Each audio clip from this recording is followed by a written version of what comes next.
Bedal clase awe? Seguro que sim. Awe mundo inteiro tá para o rato quieto na enfermidade de riñón, que viata binidor de entre outras enfermidades crônico, maneira diabetes. Correto. O tema de aia aqui tá nos muito não. Den qual tá enfocar em geração novo para propor atenção na nang percurar, que for de work cama tá educar nang riba vivamento saudável, fazendo movição e naturalmente bebe popi água. Ayer anoche organizou evento na INSA, em qual põe toda a atenção na reto na enfermidade de riñón, que está treze com para pacientes, para a família e para a produção laboral em geral.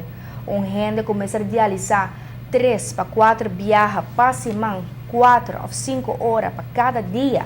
Está assim menos produtivo, seguro, e está cambiando a vida por completo. Como ustedes saben, Aruba es un país que tiene muchos problemas con enfermedades de riñón, principalmente consecuencia de diabetes y de hipertensión. La población de pacientes renales está subiendo demasiadamente rápido, dramáticamente rápido, lo cual no es nada positivo. Y este tipo de eventos nos ayudan a promocionar la salud, a promocionar la educación a la población para tomar medidas para evitar la progresión o la aparición de enfermedades renales. Importante para a comunidade realizar que o problema não riñón está na Aruba, está alarmante, está bem mais alto que outras islas da nossa região. Mestre toma ação urgente para evitar mais que a gente está afetando a vida por motivo que não arriba paciente com mestre diálise. Es alarmante. Tenemos más de aproximadamente en diálisis como 120, 130 pacientes en Aruba.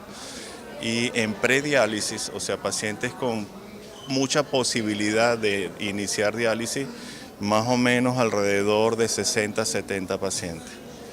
Lo cual es muy alarmante porque no podemos estar sobredimensionando el número de pacientes para nuestra capacidad de atención de ellos, lo cual va a ser muy, muy negativo.